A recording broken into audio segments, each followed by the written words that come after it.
Starting today with the news that the legendary actor Kirk Douglas has died at the age of 103. Amazing. His career spanned 7 decades, becoming well known for his role in Spartacus and rising to fame during Hollywood's golden age. He was also the father of Oscar-winning actor Michael Douglas, who he famously didn't want to follow in his acting footsteps. Kirk once said, "I'm so proud of Michael because he never followed my advice. I wanted him to be a doctor or a lawyer, and the first time I saw him in a play, I told him he was terrible." So, I mean, it's not an uncommon thing, is it? You know, you hear of actors not wanting their children to follow in their footsteps. I think myself being in entertainment, I think my worry is just the pressure that is placed among them, and especially with having social media and things like that. That's what my concern's about. And I think I've tried to really encourage, almost force into their minds that I want them to go to university. I just feel like I want them, no matter what they do, to go university. After that, we can talk about exploring other careers, and I'll be supportive in that. But I've really focused on them going to uni. I don't know whether that's because I've gone and then I've still been able to get into entertainment but have that there in the background. Maybe it's a fear. Maybe it's just feeling like we've got something else that's stable, that's stability, but I've really zoned in. I want them to feel like university is just, it's not even an option. It's just a natural thing that you do. But is that then more about you than them? Maybe. It's worrying. Essentially, to have a fallback from any career is always comforting, I suppose. So maybe it's that mentality. You're thinking, OK, no matter what you want to be, so long as you have something to rely on, God forbid you don't necessarily get the job that you started out to get, I don't think that's a bad thing. Yeah. I always find it's really odd when and it's quite often these big movie stars say, well, I don't want my children to go. And I always think, well, why? You've had a brilliant time. Why wouldn't you? I mean, it's just a business, isn't it? I mean, it's like a family business. So I always think that's odd. I think we make too many promises to children about what will happen when you get these qualifications and when you get this kind of a job. I mean, how many people are there in the world doing a job that they don't really want to do, that they did because their family wanted them to do it? Yeah. And I so unhappy because of that. And I think you can't promise that. I mean, for me, my thing is try and make your hobby your job.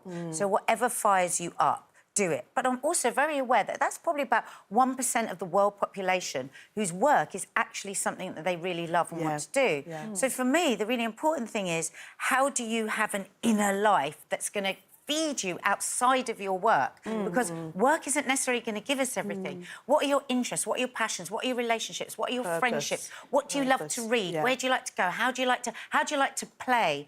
All these other things. And then I think with children, we're so focused on, and we make them so many promises. You get these GCSEs, you get A-levels, you get a degree, and then you're going to have the life you dreamed of. And actually, we know that that isn't always true.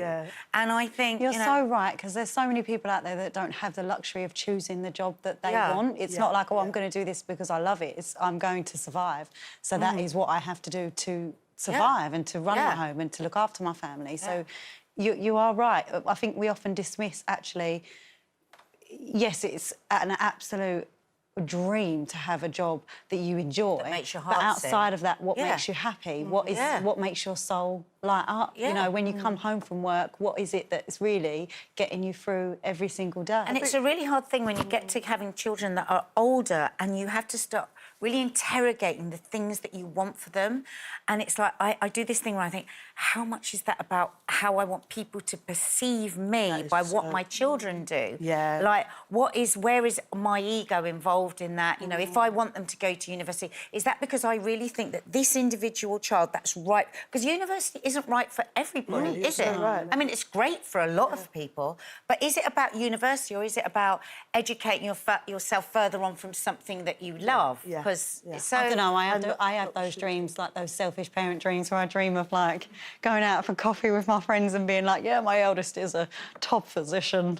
My middle has just left Oxford and they're both collecting awards and I'm pretty sure they're going to mention me in the speech. I think I just want them to go I've got 3 years of no children in the house. Keep it real. They do that if they travel around the world as well. Yeah, true. Oh, well, it's not quite 3 years, but you would get rid of them for a little while if they went on Love Island.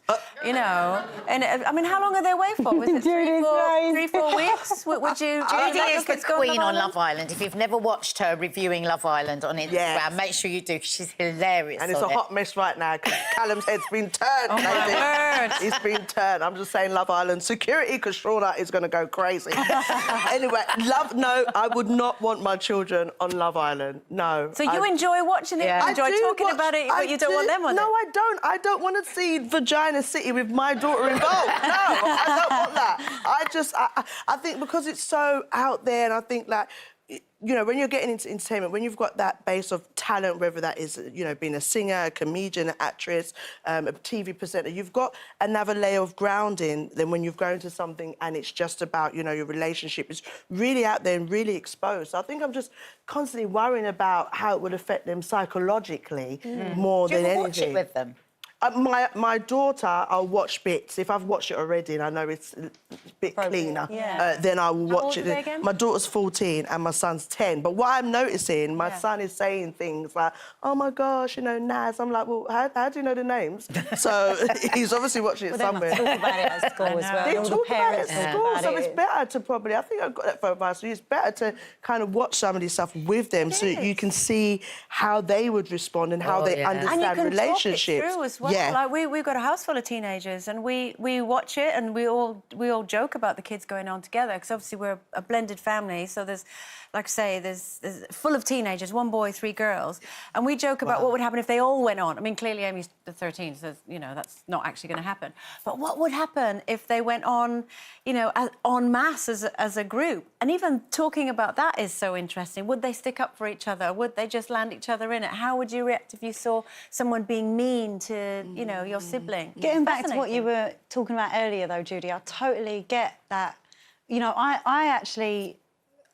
have a massive place in my heart for reality shows that elevate you to where you want to be. Because without the X Factor, I would never have been and had the opportunities that I've had today. And that's a reality show. However, you're right. I think that if you don't go into reality without a passion, without a project, without something that you can say, this is why I'm doing it, then I think it's a lot harder to deal with psychologically when you come out and there is an elevated interest in you and there is fame around you and you're not sure who to be or what to do or how to handle it. Whereas when you've got... I could have said, or not said, but I felt like, well, this is all because I want to be in entertainment. I love singing. I love, you know, what I do.